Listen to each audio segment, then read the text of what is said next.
Good morning, everyone, or evening to those dialing in from Europe. Welcome to another webinar in the Fieldfisher Silicon Valley series. I'm Megan Ward, and I'm a privacy advisor in the team based in Palo Alto. As usual, all listeners will be on mute throughout this session, but you can send in any questions via the question box.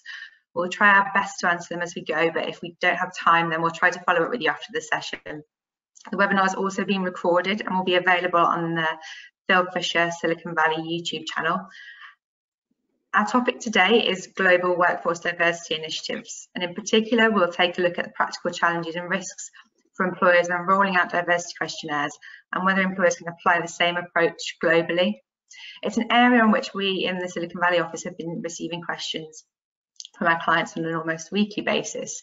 And it's also a topic that touches on a few areas of law, so employment and privacy. And so I'm joined today by specialists from across Fieldfisher's international employment and data protection teams. In fact, I think today we have the most panelists that we've ever had on one of our webinars, which is great. So some of my colleagues on the panel advise on both areas, Gemma Chubb and Swen Schoene. So Gemma is a director also based out here in Palo Alto. And Gemma's an English qualified employment lawyer who also practices in data protection.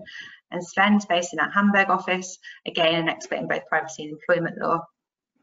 We also have Laurence Dumure Lambert and Maeve Griffin, who are pure employment specialists. Laurence is a partner in our Paris office, and Maeve is a solicitor in Dublin. And last but not least, we have Nieuwenhuizen, who's a partner specialising in data protection in the Netherlands office. And we always lean on our colleagues across Europe in answering these sorts of questions because different countries do have a different perspective on what sorts of information employers can collect for the purposes of diversity and equality of opportunity across the workforce and their talent pool and the associated challenges and risks. And so I'll now hand over to Gemma, who will introduce the topic in more detail. Yes, thank you for that, Meg. So yeah, as Meg just said, we wanted to run this session because we've honestly been getting so many questions from our clients who are looking at the diversity of their organisation and wondering what they can do to improve it. And very often, an important first step or a main step in that process is the collection of the data. So what do I mean by that? Well, in its simplest form, it's going to be gathering information about your employees to enable you to understand the makeup of your organisation and the makeup of your talent pool. And that information then helps you to guide and drive your initiatives.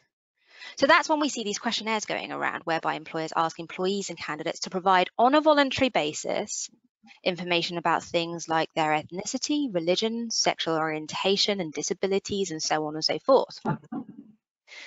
This exercise is really common in the US and the UK.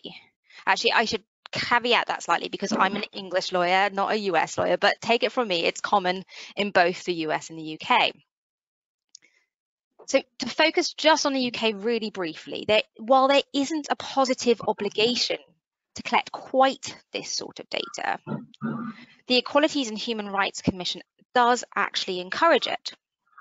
In 2018, they published this paper that said that failure by organisations to collect meaningful data is in fact hampering progress.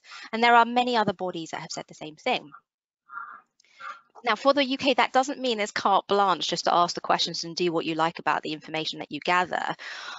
Obviously, you have to make sure that the information isn't used for discriminatory purposes. And every lawyer on this call will tell you that the same is true in their jurisdiction. We also have to comply with the GDPR. I'm going to really briefly summarise the relevant provisions of the GDPR because there is a baseline. While there are differences across Europe, and many of you on this phone call know that, there is a baseline. Where is my screen disappeared? Oh, there you all are. So, and when I say I'm summarising, I'm very much focusing on the legal grounds. So all of the general data protection principles like transparency, minimization, accuracy, and everything else, they're relevant and important. But from a data protection perspective, and from my perspective, the legal ground is where we see a lot of the differences in approach in Europe.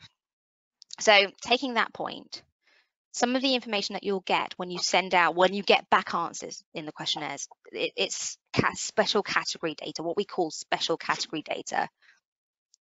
That means it captures information about racial and ethnic origin, religion, health information, and sexual orientation. And the majority of the questionnaires that I see contain questions about those categories. And that's simply by virtue of the fact that employers want to improve in diversity in those areas. So Article 9.1 of the GDPR says that a controller, so in this case, an employer, cannot process that information. And then Article 9.2 gives you some exceptions to the prohibition. The most relevant in this context are first, that the data subject has given explicit consent, or secondly, that the processing is necessary for the purposes of carrying out obligations in the field of employment law if authorised by member state law. So either we go with explicit consent, and we all know that there are problems with that when it comes to employees, or we look to local member state law to see if there's something that permits or requires us to collect it. So in the UK, the Data Protection Act has actually created an ability to process some sorts of special category data for the purposes of diversity monitoring. Despite this, I have to admit, I don't really end up relying on it at all, because not all countries have that exception, and most of my clients want to have as much uniformity as possible in their approach to these questions. And that brings me quite neatly to the main point of this session. There are different legal approaches taken in most European countries which limit our clients' ability to adopt a global approach to diversity monitoring and their diversity initiatives. And to tell you more, I'm going to hand over to each of my colleagues to give you a snapshot of the restrictions in their jurisdiction. So I was thinking about order just before we got on this session. That's a bit of last minute planning by me. And I thought we're going to try and go in order of the least restrictive to the most restrictive. And I think that means Maeve for Ireland first, then Addy for the Netherlands, then Swen for Germany, and then Laurence for France. And any of you guys can tell me if I'm wrong about that order. But for those listening, I have asked my colleagues to try and paraphrase as much as possible just because of timing. But if you have a question, do send it to us. And if we don't get to it in the session, we will follow up with you afterwards. So Maeve, you first. Can employers in Ireland ask questions about diversity for diversity monitoring purposes? Thanks a million, Gemma. Potentially employers can collect this type of information, but it does pose risks both from a data protection and an equality perspective. So look, it is very similar to the position that you just described in the UK. But to be honest, it can be difficult for employers to collect this information under GDPR, because as you mentioned, consent is not often considered valid in employment context due to the imbalance in the imbalance of power in the employment relationship. On top of this, there's actually no legal requirement in Ireland to collect this information. So it's difficult for an employer to show that they have a lawful basis under GDPR to process this type of information. It's for that reason that we would typically recommend that they maybe collect this information on an anonymous basis, just so that the regulations don't apply. On top of this, there's also a potential discriminatory risk that you mentioned in your introduction. So basically it means that like if employers collect this information and they're suddenly on notice that a person falls into one of those protected categories, then any decision that that company makes in relation to that person is easily challenged on discriminatory grounds. Now, granted, I haven't really come across a case that directly arises from diversity questionnaires, but the risk is still there, and employers should make sure that they put measures in place to reduce that risk. So I suppose just to conclude, look, employers can collect this information, but there are risks from a data protection and equality perspective. Swen, over to you. Oh, no, it's Addy next. Sorry. Yeah, no worries. Netherlands. I think you're on mute, Addy. Yes, sorry, here I am. Thanks, Gemma. Well, in Article 25B of our Implementation Act of the GDPR, there is an opportunity for employers to start diversity initiatives within their companies. However, such initiative has to target persons belonging to a minority group, and they need to focus on providing them a more privileged position and to reduce or eliminate disadvantages that are linked to their racial or ethnic background. So it's more kind of a positive discrimination. However, like what's the same as in the UK and in Ireland, consent is in the relationship employee-employer. It's not a legal purpose. Furthermore, we have the Dutch Equal Treatment Act. In this act, there are also included the processing of special categories of personal data that is necessary to reach an aforementioned purpose. So that is in line. And we have the Dutch Corporate Governance Code. And in this code, and that's active since the 1st of January of this year, all Dutch corporations that are bound to this best practice, they have to start a diversity initiative to keep, and they have to keep track of results. And it's also in more kind of the positive discrimination. So what we now often see in pitches or in other things is what kind of diversity plan do you have in your office? Do you have people from other racial groups, other racial personnel? Do you have those in your firm?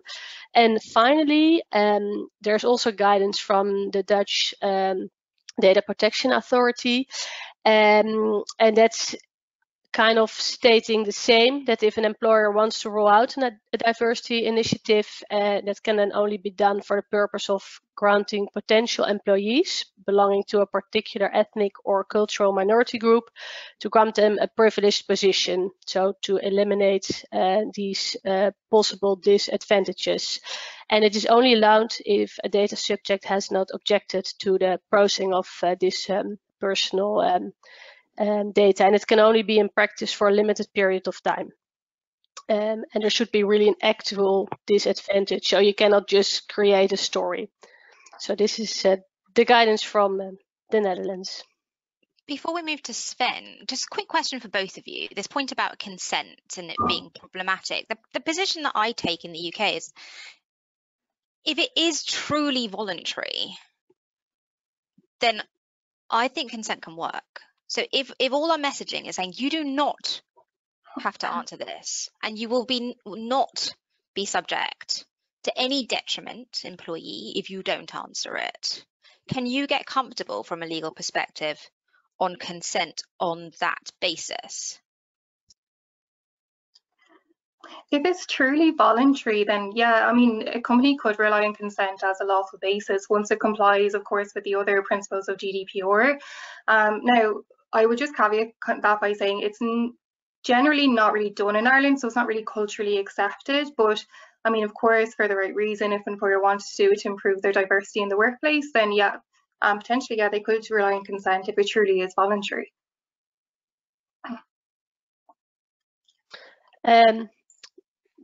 Yes, sorry, I'm not on mute. Yeah, for the Netherlands, yeah, the consent is, I think it's a difficult thing. The consent is really an issue in the Netherlands. So they always say it should be freely given, but what I already explained in the employee-employer situation. So I think this one is a little bit in between, and it is the Dutch TPA is stating that if a person or an individual is not making any objections, so that it is allowed, but it is kind of a gray area, I think. And I think that's really helpful to draw out to our clients, because again, on this point of global uniformity, you can see that even on that basis, that whilst a lot of our clients actually do it,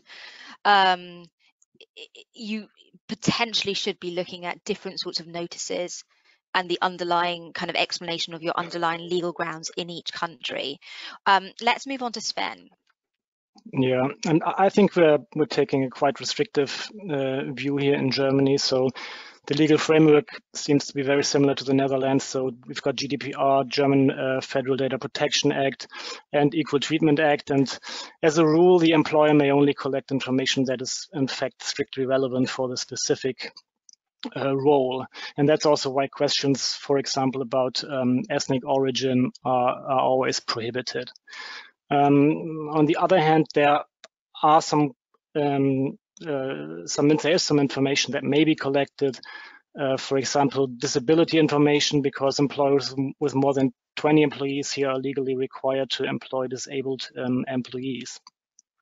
We're also making a difference here between recruitment and the beginning of the employment. So after the beginning of the employment, additional information can be collected by the employer, and that's for instance, information on religion, because that is or can be relevant for the payment of church tax, or trade union membership, because that can actually affect benefits. So in a nutshell, we've got very limited possibilities to collect that information. And maybe just another sentence to the consent issue that we just discussed. So it doesn't really work here in Germany, at least for the majority of cases. So we have relatively clear regulatory guidance, which actually says it can't be used due to the arguments that we already discussed. So the imbalance of power. So it's not an option that should be used here in Germany. Sven, just on a couple of points you made about the purpose, really. So other than disability, where there actually is, it does seem some sort of positive requirement, whilst it sounds like there is a caveat that you can ask current employees about religion, the purposes of there is because of their working arrangements. Yes, it's strictly necessary for carrying out the employment contract. So that doesn't really help, does it, for our employers who are collecting it for diversity purposes? That's true. Yeah. So Laurence, saving the best for last, France. Thank you. So in France, it's very restrictive, even more restrictive than in Germany. Quite in the same manner as the other European countries, we have a set of laws aiming at fighting against discrimination. So that is contained in the French Labour Code, the Anti-Discrimination Act, also equal rights for men and women, protection of maternity, equal pay. It's mainly case law that has really set the rules about equal pay. And we have the GDPR as it is implemented in France, but in a very restrictive way, which means that the National Data Protection Authority, called the CNIL, in France, does not allow a collection of data on origins and race. It's really not in the French set of mind to first of all to grant rights to minorities, because really French people like the concept of equal rights more than positive discrimination. So the purpose is that everyone be equal in rights and does not suffer from discrimination. So we have a very repressive set of laws against discrimination. And we, as employers, must fight against discrimination. They must post in the premises Anti-Discrimination Act, that sort of things, Equal Rights Act also, in order to inform employees of their rights. And as concerned the actions they may and the initiatives they may take in this area, they have the obligation to negotiate on diversity and inclusion at work when they have more than 50 employees. So it's an obligation. It's also an obligation, for example, to hire disabled people. We have a rate of 6%, depending on the threshold of of the headcount, but of the size of the headcount, but it's 6%. Otherwise, there are penalties, etc. And so we cannot collect origin and race. Also because we don't have a national reference framework of ethno-racial typologies, but we can collect, for example, the nationality, the address of the person. We can collect the place of birth of his parents, his place of birth, his nationality, as well as his nationality of origin, if applicable. So that's very limited.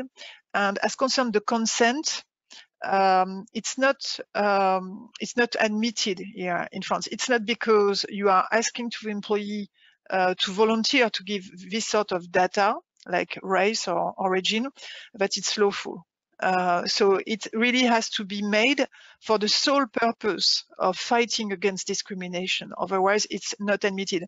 And it's always quite funny to see that when we are asked to fill in questionnaires for global companies trying to have, you know, a global diversity and anti-discrimination policy and questionnaire, and generally we are used to use, we are asked to use colors, you know, green if it's authorized, yellow or orange if it's tolerated or under certain conditions, and red if it's forbidden.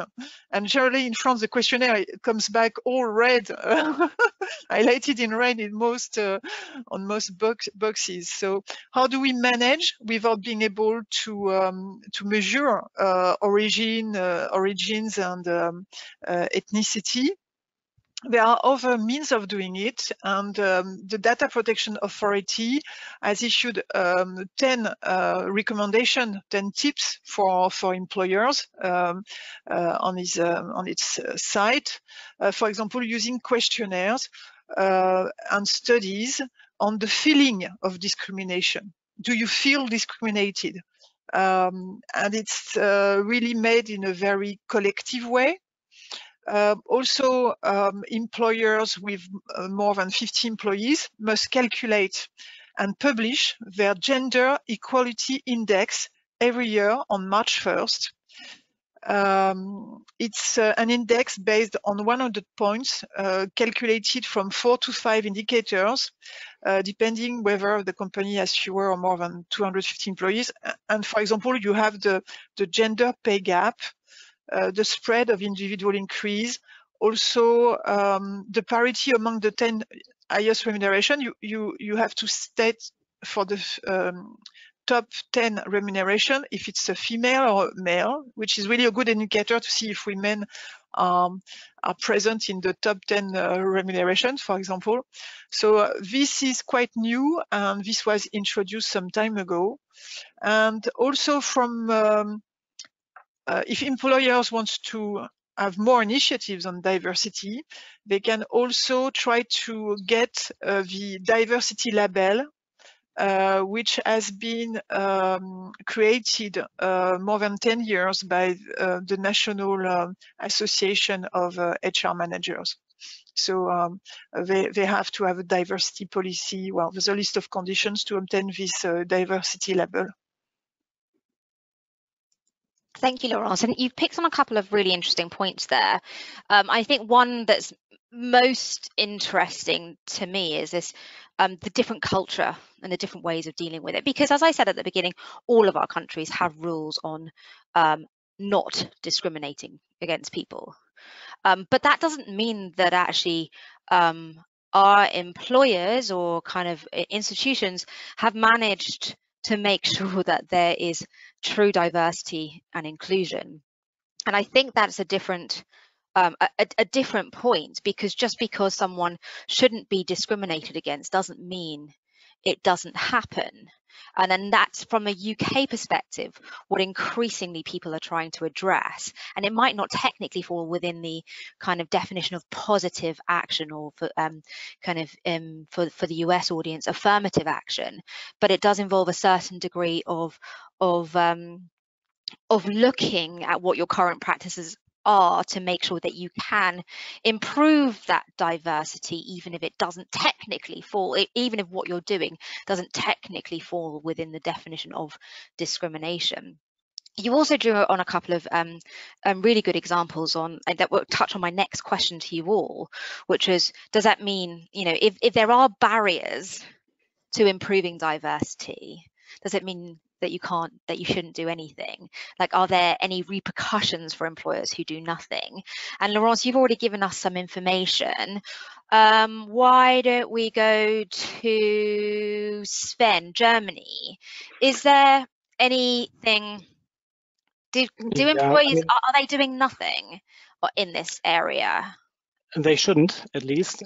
So I think it's, of course, the same issue. So German employers have to take, or should take, positive action or affirmative action, as you said. So one way of doing that would be, for example, to focus on training. So it's something that's considered really important. So, and even though you're only asked or allowed to ask limited questions, then at least make sure that that they're following a consistent process. And I think Maeve also said that in the beginning about just trying to anonymize questions or questionnaires or the processing. So, and that's something I think that should be done more frequently here as well. So it's at least a way to do it here.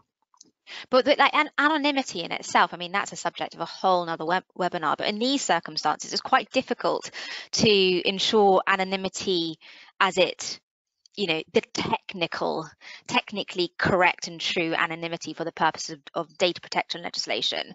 Because if you imagine that you're capturing individuals who are part of minority groups, quite often, even though their name isn't provided, if that one person who fulfills a particular category, well, they'll be recognizable, kind of even if their name isn't there. And I've seen some people adopt the approach of saying, well, actually, what we'll do is we'll aggregate the information, and if there are fewer than 5 people, fewer than 10 people who meet that category, then we won't disclose that information. But from my perspective, that completely kind of undermines the whole purpose of carrying out these exercises, because you're trying to improve representation of those exact groups. But that's my 2 cents worth. Maeve, what about you? Just unmute my mic. Yeah, so I mean, I agree, like it can be difficult, especially in smaller organizations, to truly anonymize data. But I suppose from an equality perspective, and to reduce the risk from, you know, an employment equality perspective, if the purpose here is, you know, to identify areas that need to be addressed and to assess whether the steps that the company has already taken are working, then perhaps when you collect that data, its access is restricted, so that people who are involved in decision making in terms of, you know, recruitment, promotion, salary reviews, they don't have access to that information. So, you know, there's no kind of risk that they're influenced by this data, and, you know, their decision can be defended on objective grounds. So it's just another kind of measure that employers can take to reduce risks. I suppose in terms of, you know, kind of tackling the problem at large, there's probably no kind of one answer that fits every scenario. I know some of our clients would maybe appoint a key stakeholder to champion the diversity at work policy to ensure that, you know, the attitude is filtered down from top to bottom. And then, as Swen mentioned, training is very important for senior managers. Yeah. They're kind of the measures that I've seen anyway that I think work in terms of tackling diversity. So it looks like we're moving towards it. Yeah, you might not be able to ask all of these questions in all the jurisdictions, but it doesn't mean that you should be doing nothing. It's just kind of encouraging. Well, the status quo is at the moment that technically people should be adopting a more country by country approach. Adi, is there any kind of deviation from your perspective on that point?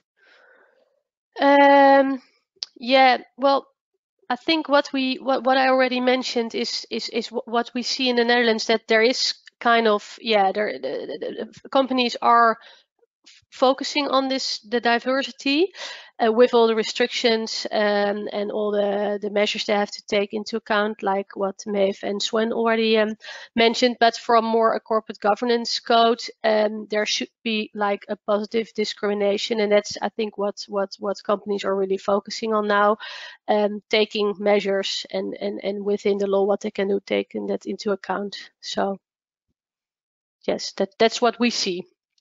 Cool. And it's not really a hot topic for the rest. It's not that there are so many, or like in France, it's of course, and not like in the UK and the US. Okay, and moving next to risk, and I know this is quite a difficult question, but quite often we give the advice to clients, and we give advice that says, you can ask this question here, but not there, and that question there, but not here. And some clients just say, look, we're going to take the risk and we're going to ask the questions anyway, and we're going to do that because we're doing it for a good reason. We're telling them that they don't have to answer the questions if they don't want to. You know, on that basis, how bad can it get? So the question for you, my colleagues, is how big is the risk in your jurisdiction? And if possible, I know this is where it is a bit difficult, but I want to know kind of how big is the actual risk as opposed to kind of the theoretical risk that's on paper. So I might go first. So I suppose, I mean, the theoretical risk, I suppose, is, you know, potentially if an employee challenges, you know, if an employee proves that they were discriminated against on foot of this information, the Employment Tribunal in Ireland could make an award of up to 13,000 for people who aren't actually employees, and then up to 2 years gross remuneration for employees.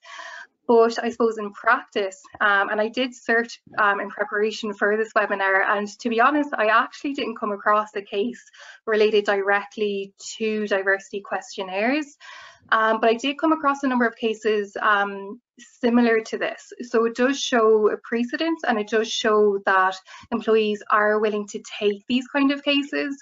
So one example I came across was where, you know, a job applicant applied for a job. In his application form, he put the recruitment company on notice that he suffered from attention deficit disorder, and he requested reasonable accommodation for the first stage of the interview process, which was an exam.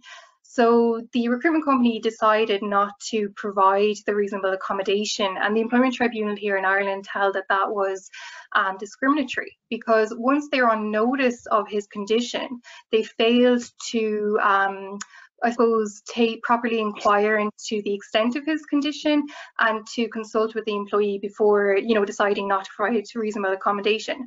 So in that case, they held that it was discriminatory. They made an award for 5,000 towards the employee, and they ordered the company to change their recruitment process.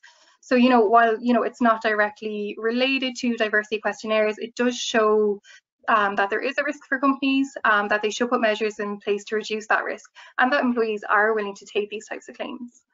Yeah, and I think that's the key thing to kind of point out, that whilst it may seem in certain circumstances far-fetched, what we're dealing with when you're looking at employees or candidates is the fact that it's what link they make and how that appears during their day in court.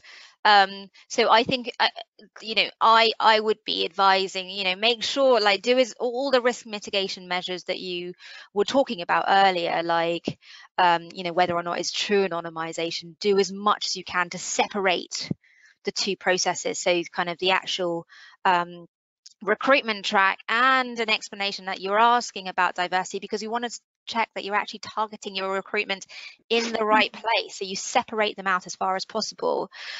So yeah, I completely take that point. Do any of the rest of you have any comments on that front? Yeah, if you're doing this, I would agree that the risk isn't particularly high. I think for Germany, it's just the case that a lot of candidates may just find the questions very irritating. So it's just more, I think it's more a cultural issue than a legal issue. So we've 10 years ago, maybe we've seen more litigation, but I think currently, I think the numbers have dropped significantly. So I think it's more about how the candidates actually feel about the questions that they are being asked.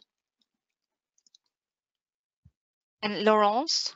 Yes, well, in France, there are lots of sanctions in case of discrimination. First of all, it's a criminal offense, so it can go up to 3 years imprisonment and 45,000 euros fine.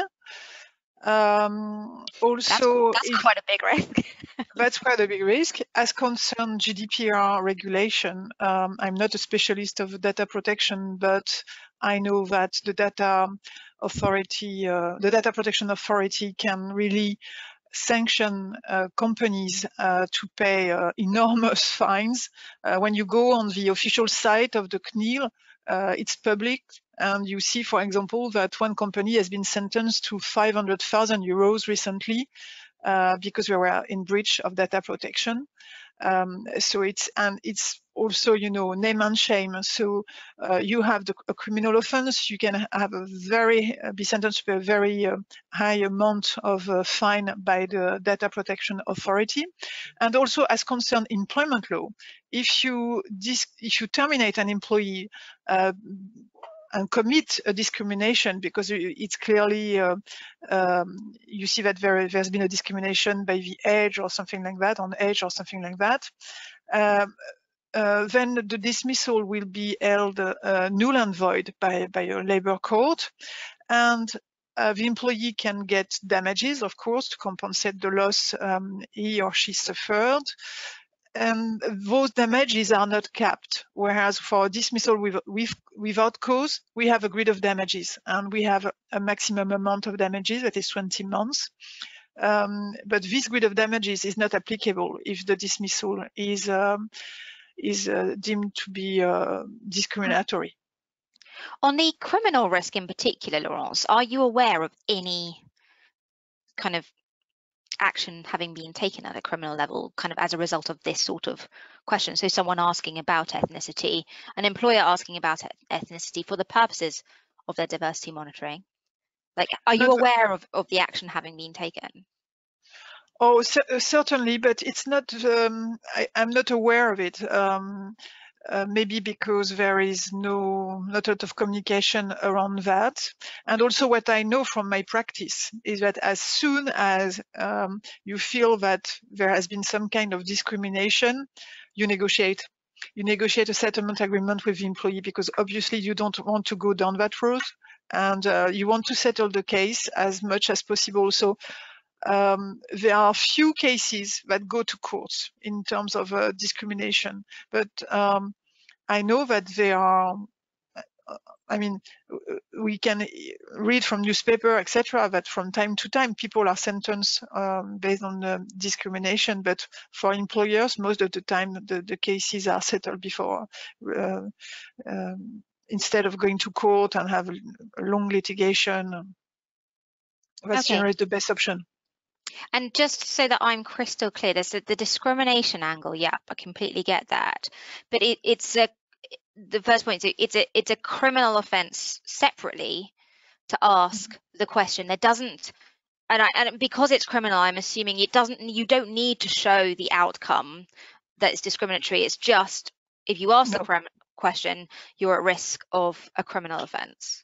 If you mean by that when an employee takes his case to court, an employee who has been terminated by an employer, and he says this is discriminatory, so the employment litigation will go on, and he can at the same time also go to the prosecutor, the public prosecutor, and file a petition in front of the criminal court if he likes, to obtain both damages and that the company or the person be sentenced to a criminal offence. Thank you. And Adi, what about the actual risks in Have you seen those risks materialize in the Netherlands? Well, what you see in the Netherlands is that employees that have the feeling that they are discriminated, then they can go to the College of Human Rights. So there are a couple of cases. Well, I'm not an employment lawyer, so I don't know them by heart, but I knew from the news that there are a couple of these kind of cases. And more from a GDPR angle, I haven't seen those cases, but people can file a complaint at the Dutch Data Protection Authority. However, our supervisor authority at this moment is really understaffed. So I think in these kind of things, they won't start investigations or going to further look. Well, of course it can be, but I think they have more higher priorities now on their list. So yeah, or an employee can always start sometimes if it's with respect to somebody has to leave a company and there are also discriminatory grounds, etc., and they go to court, the lawyer of the employee can take those issues also within the proceedings. So risk, yes, there is, but it's not really that there are. It's not like in France that it's a criminal offense or that you that's included in our criminal law. So the risks are not that high, I think. That's helpful to know. So I was gonna ask a question, and sorry to deviate. I was gonna ask a question that say, is there an easy fix for those employers who want to go ahead and roll out a global kind of uniform approach? Is there a quick, I was going to ask, is there a quick fix for your jurisdiction? But I think we've all kind of already found that actually there isn't, because it is so, whilst we're all kind of bound by kind of a common baseline, the kind of local implementation and the local risks are so particular that you have to think about it on a country by country basis. What I'm going to ask you, therefore, and sorry to put you on the spot, is your advice then just don't ask? Like, just don't send the questionnaires to employees in France. Don't send it to employees in Germany, and so on. Is that what you would be advising? Let's go Sven first. I think the answer is ask smart. So it's not that you shouldn't ask anything at all, but it's just obviously that you shouldn't ask clearly inadmissible questions such as are you pregnant, do you have children, etc. So instead just be a bit, I wouldn't say creative, but just ask if a person is able and willing to do business trips, etc. Just so somehow try to phrase the question in a way that's at least not discriminatory. But I think the advice shouldn't be you're not allowed to ask any questions at all, right? See, I have an issue with that simply because you're not. The reason, it kind of undermines the reason for asking. The reason is because, potentially on your example, although I don't see it that often, is that you want to make sure that you have a diverse representation of, say, working mothers or working parents. And actually, although you might get the information by asking about whether they're able to travel, it kind of seems a bit duplicitous to be using that information for something else. But how about Laurence? Like, would you be saying to our clients, just don't ask here? Like, don't ask in this way? No, I would say ask what you can ask and ask yourself what the purpose of this. And maybe there are some other means to achieve the same purpose than to send a questionnaire that is too direct and too, intrusive for employees. Like, did you feel that you were not given certain missions because of your family life or that sort of thing? No, it's more on the feeling and not do you have a family and do you travel for business, you see? Yeah, I can see that. Maeve? Yeah, I mean, look, while I do sympathize with employers who, have good intentions, our advice generally is just don't ask. You know, if you don't know, then, you know, employees can't challenge your decisions, or you can't be accused of discrimination. So yeah, our advice, unfortunately, is just don't ask, because if you do, there is a risk from both data protection and an equality point of view.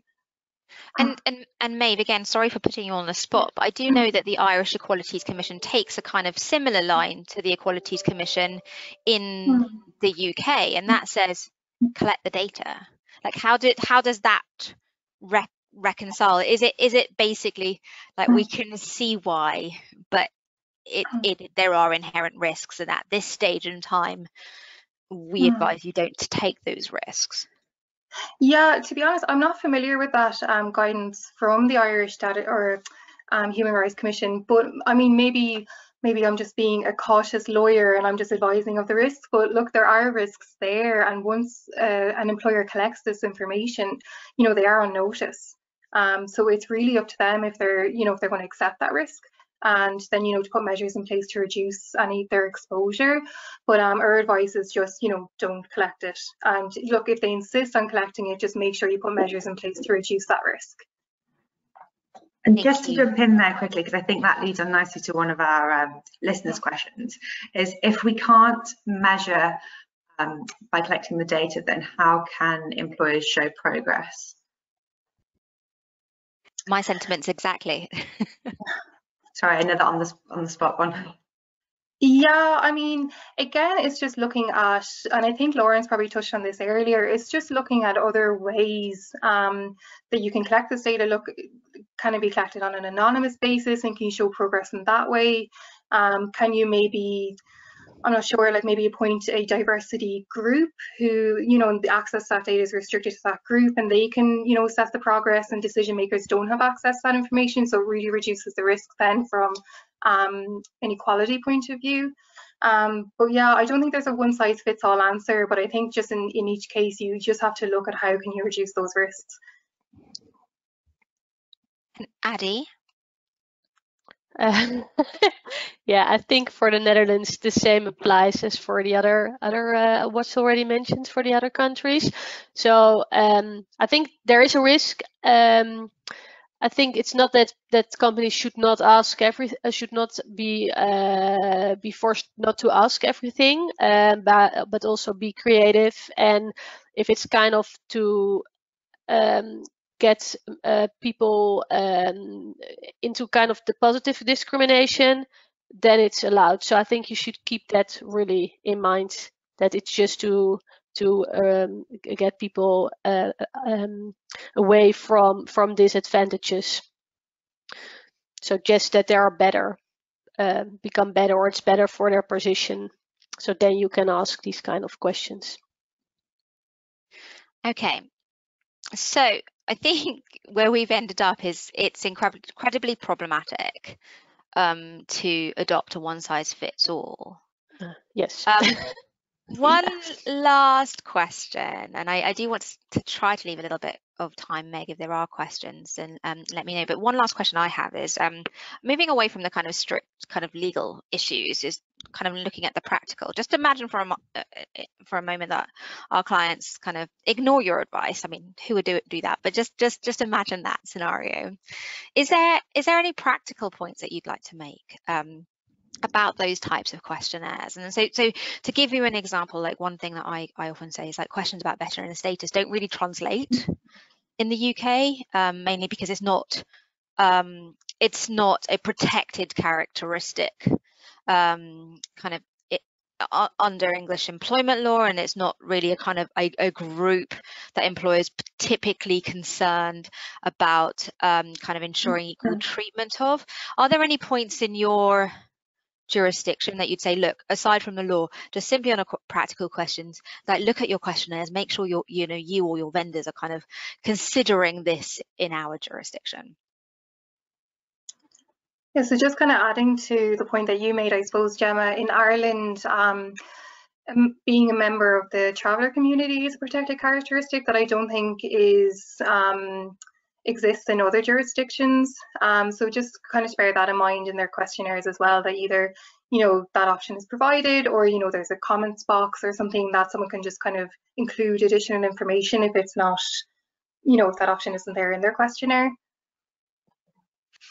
I think training is important too, Gemma. I think it's really a good way of promoting diversity, changing people's mindset and people's point of view on diversity. There's a lot to do about education and training. Cool. And Sven, any comments on kind of the actual constitution of the questions that we see our clients trying to ask? Maybe that you've just mentioned veteran status, for instance. So that would be, for Germany, would be completely uncommon actually to ask that. So for us, it can be an indication of philosophical beliefs as well. So it's just a question that's not going to be asked. So if you have it in a questionnaire for Germany, I would just simply delete it, just strike it out. And are there any kind of groups of minorities which are historically underrepresented in Germany or the Netherlands in the way that Maeve has drawn out in the for Ireland?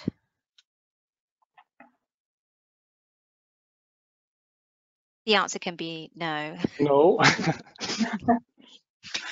In France, we are having a look at and trying to take economic measures regarding certain cities or locations where we know that there are lots of people who are in a difficult situation, where there's a lot of different ethnics, etc., and the access to education is difficult, and the access to employment is difficult. So those areas were identified in France, and for some of them, they have priority education zones and actions. Same for when you hire an employee in certain geographical zones, there are some incentives for employers to hire people coming from this part of France.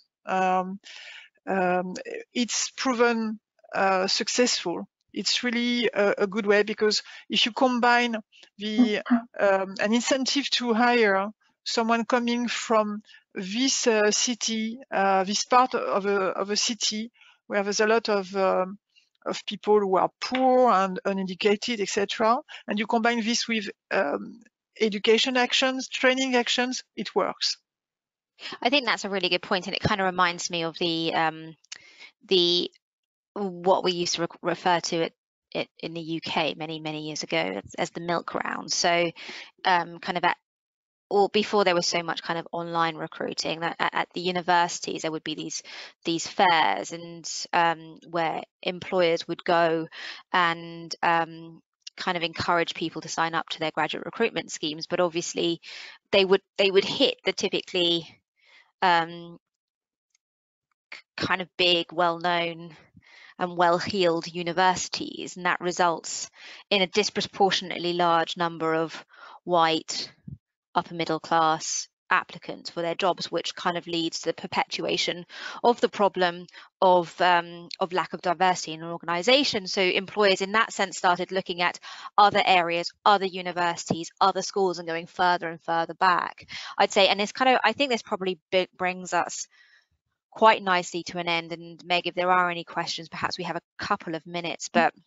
the problem is that many employers found that actually they kind of have to look at the data and the makeup of people in order to identify the existence of a problem. So it kind of brings me back to the age-old issue that actually at the moment in certain jurisdictions, either by culture or law, we're sort of hamstrung in what we can achieve, but there are clearly ways around it. And I think we'd be encouraging clients to try and kind of work within each jurisdiction rather than adopting a one-size-fits-all approach.